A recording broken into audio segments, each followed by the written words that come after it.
저는 서울 본사에서 회사 생활을 하다가 3년 차에 지방으로 발령받아 5년 가까이 타지 생활을 하게 되었고, 거기서 만난 여자와 연애하고 결혼을 해 지금의 아내를 만나게 되었죠. 근데 결혼하고 얼마 뒤 다시 본사로 발령받아 지금은 아내와 주말 부부로 지내는 37살 남자입니다. 서울로 직장을 옮기면서 43살 노처녀 상사분 때문에 매일같이 스트레스를 받았네요.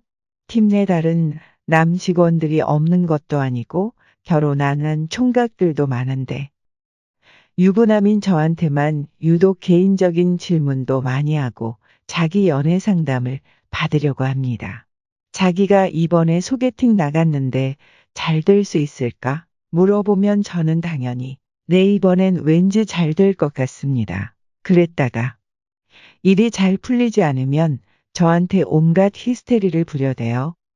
안타깝게도 그녀는 몸매나 얼굴은 반반하게 생겼는데 자기 애가 엄청 강하고 웬만한 남자는 거들떠도 안 봐요.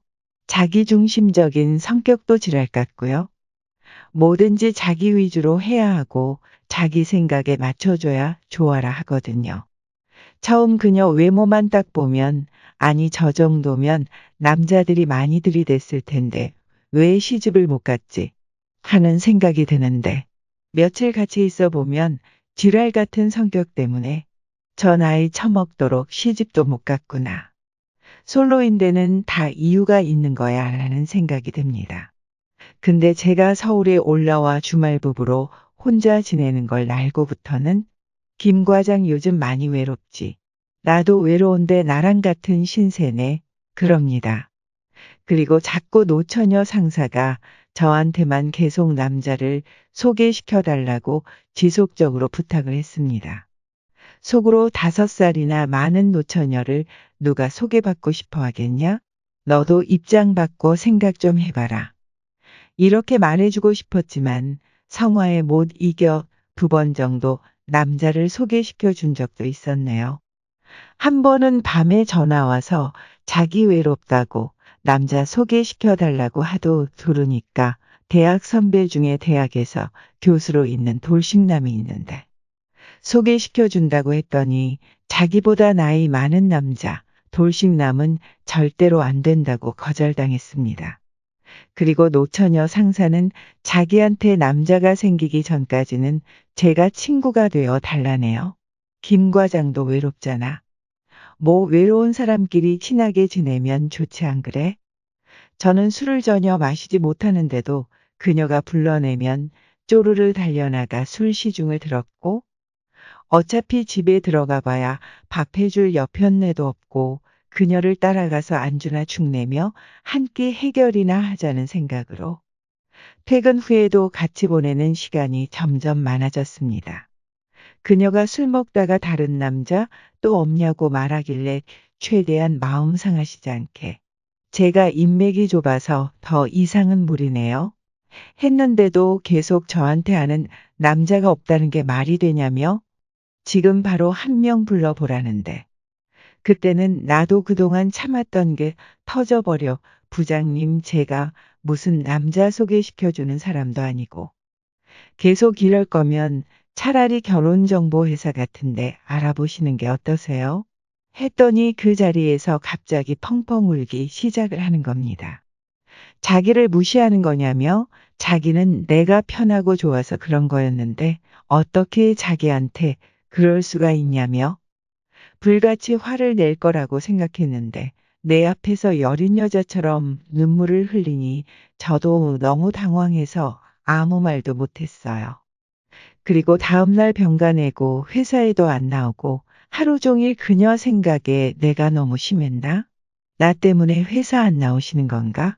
마음이 불편하더라고요. 그 다음날에도 그녀가 회사에 안 나왔길래 퇴근하면서 전화를 했더니 몸살이 나서 이틀 동안 꼼짝없이 누워있다고 해서 약국에 들러 감기 몸살약과 본죽에 들러 전복죽 하나 사들고 그녀의 집으로 찾아가 새벽까지 그녀의 옆을 지키며 병간호를 해주었습니다. 그 일을 계기로 그녀와 더욱 친해지게 되었고 더 이상 나에게 남자를 소개시켜 달라는 말은 하지 않았다. 하지만 그녀의 술자리에는 늘 옆에 내가 있었고 사적인 대화들은 더욱 많이 오고 가면서 돌 사이에는 점차 묘한 기운이 쌓여가기 시작했어요.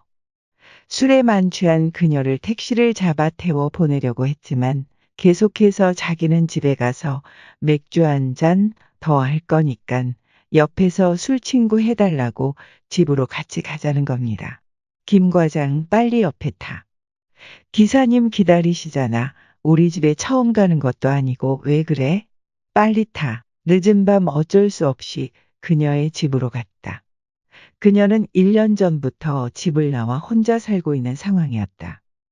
평소 술을 마시지 않는 나는 그녀의 계속되는 성화에 맥주 한 캔을 마시고 분위기에 취하고 말았다. 안녕하세요. 가족과 주말 부부로 생활한 지만 5년이 되어 갑니다. 원래 신혼집은 광주에 있지만 결혼 후 1년 만에 계획에도 없던 아이가 생기고 저는 갑작스럽게 서울 본사로 발령받아 근무를 해야 됐기 때문에 서울로 올라와 생활하게 되었고 아내는 신혼집도 정리해야 하고 출산할 때까지만이라도 친정이 있는 그곳에서 지내는 게 좋을 것 같다고 해서 당분간 주말 부부가 되었네요. 처음 떨어져 지낼 때만 해도 한창 신혼 때다 보니 아내는 울고불고 내가 너무 보고 싶다고 언제 내려오냐고 해서 평일에도 KTX를 타고 내려갔다가 새벽에 서울로 올라와 피곤한 몸으로 출근하고 그랬었네요. 하지만 출산하고 2년 정도 지나니깐 우리 사이는 예전 같지 않고 금방이라도 서울 올라와 살림을 합칠 것 같더니 이젠 애가 할머니를 너무 좋아한다. 서울 가면 아는 사람 하나 없는데 어떻게 사느냐 등 애가 초등학교 들어가는 나이까지만 광주에서 지내다가 살림을 합치자고 해서 지금까지 주말 부부로 지내고 있습니다. 저는 꽤 괜찮은 회사에서 일하고 있습니다. 정확한 금액은 말씀 못 드려도 연봉도 꽤 많습니다. 저 혼자 벌어서 지방에 있는 와이프 딸내미 풍족하게 먹여 살리고 주말에는 제가 아내에게 내려가죠. 문제는 사는 게 재미가 하나도 없습니다. 와이프는 제가 벌어다 주는 돈으로 딸내미와 매일같이 맛있는 거 먹으러 다니고 친정 식구들이나 친구들 만나 놀러를 다니는데 어떻게 그렇게 잘하느냐고요. 아내가 하루에도 몇 번씩 인스타에 오늘은 뭐 먹었는지, 뭐 하고 놀았는지 사진을 올리는데 처음에는 잘 지내고 있구나 흐뭇했는데 지금은 솔직히 나만 외톨이인 것 같고 현타가 심하게 옵니다. 저는 회사 사람들 말고는 아는 사람도 없고 술, 담배를 하지 않으니까 밤에는 더더욱 할 게 없어요. 그냥 일하러 갔다가 집에 돌아오고 자고 일어나서 일하러 가고. 이게 무슨 결혼 생활입니까? 사는 게 아무 재미도 없고 가끔은 나 좋다는 여자 있으면 바람이나 피울까. 같이 하고 싶은 거, 놀고 싶은 거 같이 마음껏 즐기면서 살고 싶다는 생각도 듭니다. 가족들을 위해 멀리 떨어져 혼자 지내며 돈을 벌고 있지만 나를 위해 쓰는 돈은 가족을 위해 사용하는 돈의 10%도 안 되는 것 같네요. 돈 버는 기계 ATM. 그저 아프지 않고 가족만 잘 서포트하는 삶. 아내가 서울에 올라오는 걸 자꾸 미루기 시작하면서부터 드는 제 생각이었죠.